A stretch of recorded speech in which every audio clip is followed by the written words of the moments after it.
Hello everyone, so today I'm going to show you how you can generate invoice using Google Sheet. So basically, I have prepared this script in the app script to do two things.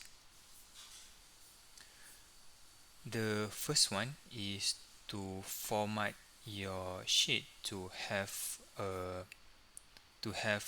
the required headers. So it will have invoice number, and then it will have date, customer name, item description, quantity, price, total, and also the PDF link after it has been generated.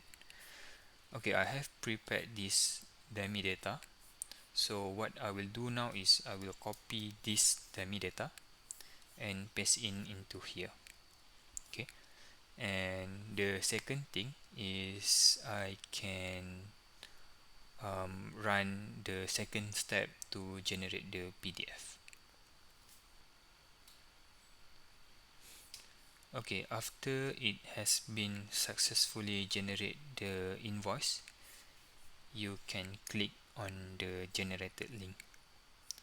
So this is how you can generate invoice using Google Sheet and also AppScript.